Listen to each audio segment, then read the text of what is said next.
लेकिन कहीं कहीं पर उनका नाम नेमिचंद्र था, ऐसा उल्लेख आता है।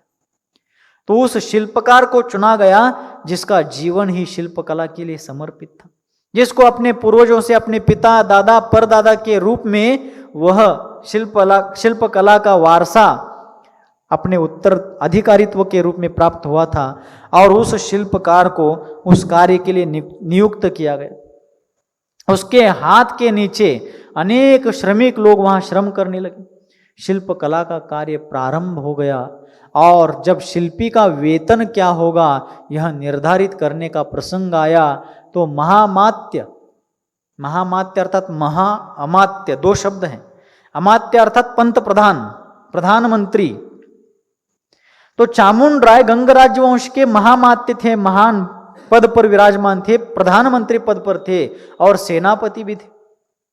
युद्ध निपुणता में कुशलता प्राप्त ऐसे वे सेनापति।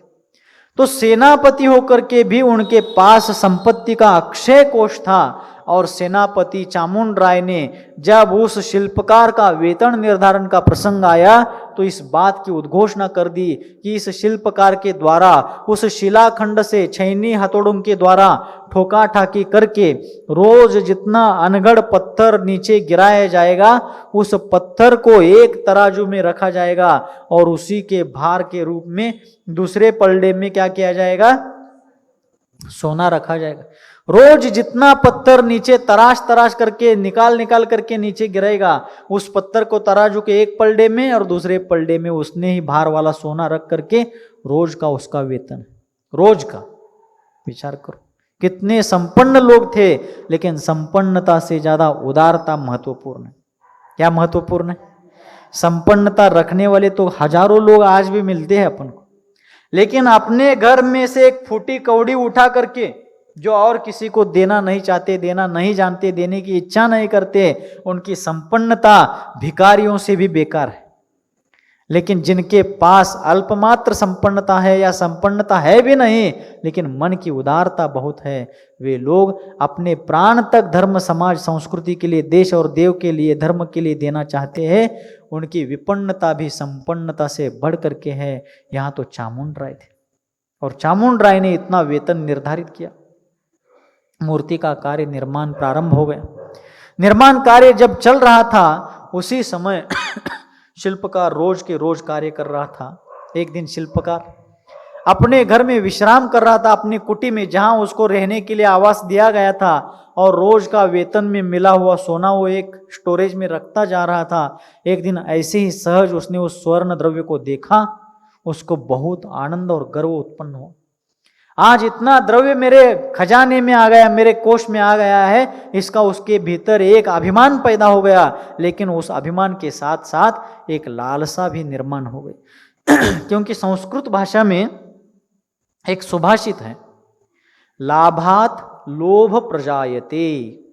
नीतिकारों ने कहा लाभात लोभ प्रजायते, अर्थात जैसे जैसे लाभ होता जाता है वैसे वैसे लोभ बढ़ता जाता है। जैसे जैसे फायदा होता जाता है तो व्यक्ति के अंदर एक लालसा उत्पन्न होती कि इतना करने पर इतना मिल रहा है तो और काम बढ़ाओ तो और फायदा होगा। तो इस प्रकार लालसा बढ़ती गई। एक दिन वह शिल्पकार उस सोने के उस मोह के चंगुल में ऐसा फंस गया कि उसको अपने उस सुंदर दिव्य भव्य गोमटेश्वर की प्रतिमा निर्माण से वह दूसरी तरफ चला गया और उसका मन विकलांग हो गया। और ऐसी स्थिति में उसके मन में जिस प्रकार की प्रतिमा का निर्माण करने का भाव था वह भाव कहीं छिप गया और बस उसको हर कहीं पर ऐसा करूंगा तो मुझे इतना सोना मिलेगा, इतना पत्थर तराश करके निकालूंगा तो मुझे इतना स्वर्ण द्रव्य प्राप्त होगा, ऐसा लोभ लालच का भाव उत्पन्न हो गया। उसकी मां देख रही थी कि कुछ दिनों से मेरा बेटा विचलित है, कुछ दिनों से वह अपने लक्ष्य से, अपने ध्येय से हट चुका है और कहीं दूसरे ही मार्ग पर वो भटक रहा।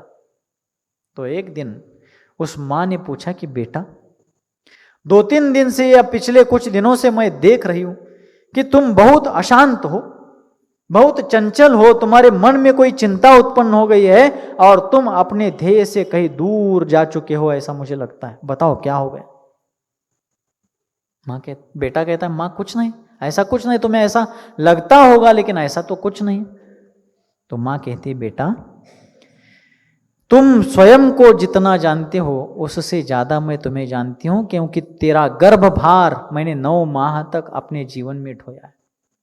तुझे छोटे से बड़ा मैंने किया है, मैं तुम्हें जानती हूं। आज कुछ दिनों से तुम जो लग रहे हो, तुम्हारी जो चंचलता है, तुम्हारी जो विक्षिप्तता है, तुम्हारी जो चिंता है, निराशता है, किसी अनोखे ही अलग ही दुनिया में तुम आजकल खोए से लगते हो, तुम्हारा लक्षण कुछ अलग दिखता है। तब भी वो कहता है मां, तुम मां हो, तुम्हारी ममता के कारण, तुम्हारी चिंता के कारण तुम्हें ऐसा लगता हो, लेकिन वास्तव में ऐसा कुछ नहीं। तब मां कहती है बेटा मुझे छोटा मत समझो, मैंने 2-3 दिन से तुम्हें देखा है, तुम जब जब भी जागते हो अंदर जाकर के स्वर्ण के कोष में जाकर के सोने को देखते हो, उसके ऊपर हाथ फेरते हो, उसको उठा करके अपने शरीर पर आभूषण के रूप में लगा करके देखते हो। मैं उस समय सोई हूं, ऐसा नाटक करती हूं, लेकिन मैं तुम्हें देखती रहती हूं और तुम उस सोने के लोभ में आ गए हो। वो मां कहती है बेटा, जो बेटा अपनी माता की इच्छा के लिए सोने का खजाना लुटा रहा है, उस मां को अपने बेटे पर कितना गर्व होगा। और एक मैं अभागी मां हूं कि जिसका बेटा सोने के लिए विश्व विख्यात प्रतिमा के निर्माण कार्य से हट करके उस मिट्टी में मिलने वाले सोने के पीछे लगा हुआ है।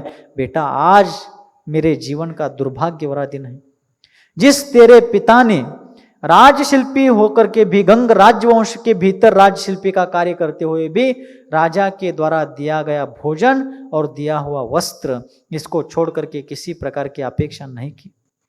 तुम्हारे पिता ने कभी भी निर्माण की हुई प्रतिमाओं के उत्तर रूप में, पारिश्रमिक अर्थात वेतन के रूप में कभी कुछ मांगा नहीं, चाहा नहीं।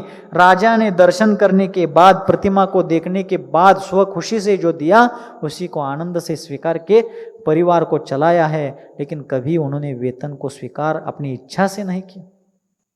और आज तुम अपनी कला को, अपनी साधना को सोने के तराजू में तोल रहे हो।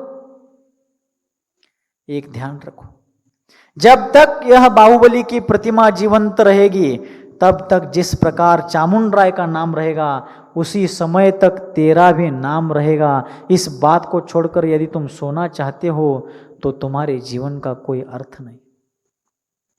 मां की बात सुनकर के शिल्पी के अंतःकरण में एक प्रेरणा जागृत हुई, अपने लोभ के प्रति एक धिक्कार का भाव जागृत हुआ, और दूसरे दिन जाकर के उसने चामुंडराय के सामने और आचार्य नेमिचंद्र जी के सामने अपनी ग्लानि को व्यक्त की, अपने लोभ को व्यक्त किया और प्रायश्चित्त को मांगने के लिए, प्रायश्चित्त को स्वीकारने के लिए उसकी याचना की।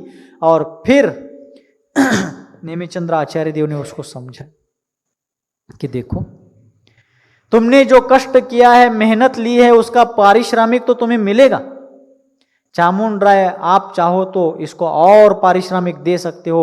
तो चामुंडराय ने कहा कि गुरुवर, आज से यह जितने पत्थर को गिराएगा, आज तक मैं इसको उतने भार का देता था, आज से मैं इसको दुगुना भार वाला सोना दूंगा, लेकिन प्रतिमा अत्यंत मनोज्ञ बननी चाहिए। लेकिन ये बात सुनकर के शिल्पी अत्यंत खेद खिन्न होता है, क्लांत होता है और गुरुवर से कहता है, गुरुवर, मैं आज आपके चरणों में अपना वेतन बढ़ाने के लिए नहीं आया हूं, बल्कि आपके आशीर्वाद से मैं आज एक संकल्प करने आया हूं कि जितना सोना मुझे आज तक वेतन के रूप में दिया गया है और जितना आगे मिलना संभावित है, आज मैं आपके चरणों की साक्षी पूर्वक मिले हुए और मिलने वाले सारे वेतन का, सोने का, सबका त्याग कर देता हूं और इसके आगे सिर्फ गोमटेश्वर की प्रतिमा बनाना और उसमें जीवंतता लाना ही मेरे जीवन का लक्ष्य। चामुंडराय ने बहुत मनाया, बहुत आग्रह किया, लेकिन आचार्य महाराज के चरणों को स्पर्श करके वो शिल्पी, वह मूर्तिकार कायोत्सर्ग करता है और आचार्य देव के समक्ष नियम ले लेता है कि आज के आगे, इसके आगे मैं इस प्रतिमा के संबंध में कोई वेतन नहीं लूंगा। बस आप देंगे वो 2 समय का भोजन और आप देंगे उतना ही वस्त्र, मैं जीवन भर स्वीकार करता रहूंगा, लेकिन इस प्रतिमा के लिए मैं कोई वेतन नहीं लूंगा। और एक दूसरा प्रण उसने लिया कि भगवान, हे आचार्य देव, यह प्रतिमा मेरे जीवन की कला का विश्व को संदेश देती रहेगी, मेरे शिल्प कला का सर्वत्र प्रदर्शन करती रहेगी, लेकिन इसके आगे मैं किसी दूसरी प्रतिमा का निर्माण नहीं करूंगा, क्योंकि मेरे जीवन का यह सर्वश्रेष्ठ और अंतिम शिल्प होगा, अंतिम प्रतिमा होगी, ऐसा संकल्प उस शिल्पकार ने लिया। और तब जाकर के यह प्रतिमा बहुत मेहनत से, बहुत परिश्रम से, हजारों लोगों की भावनाओं की पूर्ति करने वाली ऐसी प्रतिमा उस समय निर्माण की गई। और फिर आगे जाकर के ईस्वी सन 981 में गोमटेश्वर बाहुबली भगवान के प्रतिमा का निर्माण कार्य और सबसे पहले सर्वप्रथम महामस्तकाभिषेक उस समय नेमिचंद्राचार्य देव की उपस्थिति में चामुंड राय के द्वारा, उनके परिवार के द्वारा, उपस्थित समस्त साधर्मियों के द्वारा वह महामस्तकाभिषेक गोमटेश्वर बाहुबली का किया गया। और तब से लेकर आज तक, और आज से लेकर आगे सैकड़ों हजारों वर्षों तक वह प्रतिमा संपूर्ण विश्व को मानवता का, अहिंसा का, त्याग का, शांति का, संयम का संदेश देती रहेगी। क्योंकि जिन गोमटेश्वर बाहुबली भगवान ने युद्ध में, वह भी अहिंसक युद्ध में, एक प्रकार से वह अहिंसक युद्ध ही था। क्यों? क्योंकि उस युद्ध में किसी के भी प्राण का घात नहीं हुआ था, क्योंकि उनके जो मंत्री थे मति सागर आदि, उन लोगों ने जाना था कि भरत और बाहुबली दोनों भी तद्भव मोक्षगामी, युद्ध में लड़ेंगे तो भी इनकी कोई क्षति नहीं होने वाली है, लेकिन इन दोनों के युद्ध में हजारों सैनिक, हजारों हाथी घोड़े मारे जाएंगे। उसके बजाय इन दोनों में ही आपस में दृष्टि युद्ध, जल युद्ध और मल्ल युद्ध किया जाए, उसमें जो विजेता बनेगा आगे उस विजेता के अनुसार ही कार्य किया जाएगा। तीनों युद्धों का रिजल्ट पुण्य जिसका होता है, यश उसको मिलता है। सामान्य सूत्र है, कोई कितना भी पसीना बहाए, कोई कितनी भी मेहनत करे, कोई कितना भी आकाश पाताल एक करे, लेकिन कार्य करते वक्त जिसके पुण्य का उदय होगा, दैव और पुरुषार्थ दोनों का तालमेल जिसका होगा, वही व्यक्ति साफल्य को अर्जित कर सकता है। और भरत चक्रवर्ती होकर के भी, चक्र रत्न के स्वामी होकर के भी बाहुबली के द्वारा पराजित हो गए। यह भी एक हुंडावसर्पिणी काल का प्रभाव था, क्योंकि चक्रवर्ती का कभी पराभव नहीं होता, तीर्थंकरों को कभी पुत्रियां नहीं होती है, ऐसे और भी अनेक कुछ नियम है। लेकिन इस वर्तमान हुंडावसर्पिणी काल में, हुंडक काल के निमित्त से कुछ ऐसी अनहोनी, अकल्पित, अनपेक्षित घटनाएं घटी हुई है। शांति कुंतु अरनाथ भगवान, एक ही व्यक्ति 3 पद का धारी, ऐसे 3 व्यक्ति हुए। उसी के साथ साथ तीर्थंकर कभी भी बाल ब्रह्मचारी नहीं होते। वर्तमान 24 के 5 तीर्थंकर बाल ब्रह्मचारी हुए, वासुपूज्य मल्लिनाथ, नेमिनाथ, पार्श्वनाथ और महावीर। उसी के साथ साथ सारे तीर्थंकरों का जन्म नियम से अयोध्या में होता है, निर्वाण नियम से सम्मेद शिखर जी से होता है। किंतु इस बार अयोध्या में थोड़े तीर्थंकर जन्म लिए, कुछ तीर्थंकरों का अन्यत्र से जन्म हुआ। 4 ही तीर्थंकर, 20 तीर्थंकर सम्मेद शिखर जी से निर्वाण को प्राप्त हुए और 4 तीर्थंकर अन्य जगह से निर्वाण को प्राप्त हुए। ऐसी घटनाएं हुंडक काल के प्रभाव से भरत क्षेत्र में घटी। उसी में से एक घटना घट गई, भरत चक्रवर्ती का मान खंडन हो गया, चक्रवर्ती का पराजय हो गया। और फिर अंत में क्रोध में आकर के जिस बाहुबली पर भरत ने पिता के समान प्रेम किया था, वह बाहुबली मेरे पराजय में निमित्त बना, यह सोच करके क्रोधित होकर के चक्रवर्ती ने बाहुबली के ऊपर अपना चक्र रत्न छोड़ दिया। देखिए, तद्भव मोक्षगामी जी, क्षायिक सम्यक दृष्टि, चक्रवर्ती पदधारी, अवधि ज्ञान का धारक, तीर्थंकर का पुत्र, कुलकर का पोता, कामदेव का भाई और दूसरे 100 भाइयों, तद्भव मोक्षगामी 100 भाइयों का ज्येष्ठ भ्राता, और इस युग की सबसे पहली गणनीयारी का ब्राह्मी और सुंदरियों का ज्येष्ठ भ्राता, ब्राह्मी सुंदरी का ज्येष्ठ भ्राता, ऐसा हो करके भी एक अपमान के कारण, किसके कारण? और वास्तव में अपमान का भी वैसे कारण नहीं था, क्योंकि बाहुबली का कहना था कि ये राज्य मुझे आपने नहीं, पिता ने दिया। बड़े भ्राता समझ करके मैं आपको 100 बार नहीं 1000 बार नमस्कार करूंगा, लेकिन आप हमारे स्वामी और हम आपके दास, आपके मंडलिक, आपके सामंत राजा, ऐसा होकर के मैं आपको कभी नमस्कार नहीं कर सकता, क्योंकि मैं भी क्षत्रिय हूं, तीर्थंकर पिता का क्षत्रिय पिता का पुत्र हूं, और मैं ऐसा स्वाभिमान गिरवी नहीं रख सकता, लाचार जीवन जी नहीं सकता। और फिर ऐसे वैचारिक विरोध के कारण फिर युद्ध छिड़ा, भरत का अपमान हुआ, और अंत में बाहुबली पर भरत ने चक्र रत्न छोड़ दिया। किंतु चक्र रत्न का भी एक नियम है कि चक्र रत्न अपने परिवार के किसी सदस्य के ऊपर प्रहार नहीं करता। उसमें भी बाहुबली तद्भव मोक्षगामी थे। और फिर चक्र रत्न बाहुबली को ही 3 परिक्रमा दे करके उनके दाएं हाथ की उंगली पर आकर के ठहर जाता। लेकिन बाहुबली चाहते तो चक्र रत्न स्वीकार कर सकते थे, कल्पना के आधार से, एक संभावना सत्य की अपेक्षा से। वास्तव में वैसा होना संभव नहीं था, क्योंकि चक्रवर्ती बनने का पुण्य तो भरत का था। किंतु यदि अधीनता के रूप में सोचा जाए तो चक्र रत्न उनके अधीन हो गया था, किंतु चक्र रत्न स्वीकार करके चक्रवर्ती बनने जितना पुण्य बाहुबली का नहीं था। किंतु चक्र रत्न का प्रहार देख करके बाहुबली के मन में वैराग्य हो गया कि जमीन के छोटे से टुकड़े के लिए पितृतुल्य भ्राता मेरा शत्रु बनकर के आज मेरे ऊपर चक्र रत्न छोड़ता। इन नाते रिश्तों को धिक्कार हो, राज्य साम्राज्य का धिक्कार हो, ऐसा सोच करके बाहुबली ने उसी समय अपने पुत्र को भरत के स्वाधीन करके वैराग्य का रास्ता, वन का रास्ता स्वीकार कर लिया। बाहुबली भगवान का मस्तकाभिषेक इस भजन में रविंद्र जैन कहते हैं, विजयी गर्व से पहले प्रभु ने धरा दिगंबर भेष।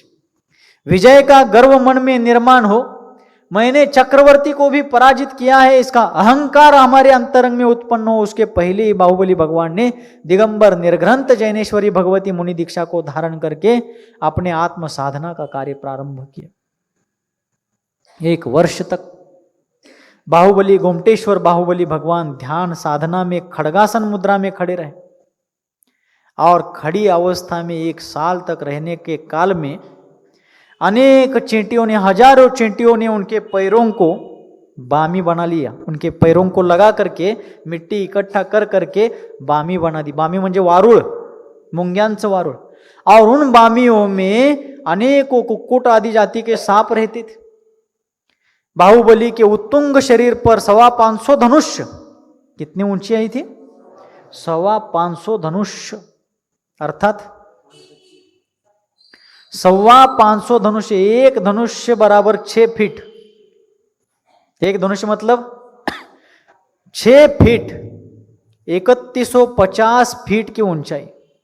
कितनी ऊंचाई? 31 से 50 फुटाची ऊंचाई, म्हणजे जवळजवळ 1 किलोमीटर पेक्षा जास्त, 1 किलोमीटर से भी ज्यादा ऊंचाई थी। ऐसे उत्तुंग देह को अनेक लताओं ने, अनेक बेलों ने अपना आधार बना करके अनेक लताएं उनके शरीर पर चढ़ती थी। ऐसा कहा जाता है शास्त्रों में कि ब्राह्मी और सुंदरी बाहुबली की जो बहनें थी, वे बीच बीच में बार बार अपने भ्राता के चरणों में, निर्ग्रंथ दिगंबर मुनि बने हुए भाई के चरणों में जाकर के उनका दर्शन पूजन करती थी। उनके शरीर पर चढ़ने वाले बेल आदि को सैनिकों के, सेवकों के द्वारा दूर हटाने का कार्य करती थी। ऐसा सब चल रहा था, लेकिन बाहुबली अपनी आत्म साधना में थे।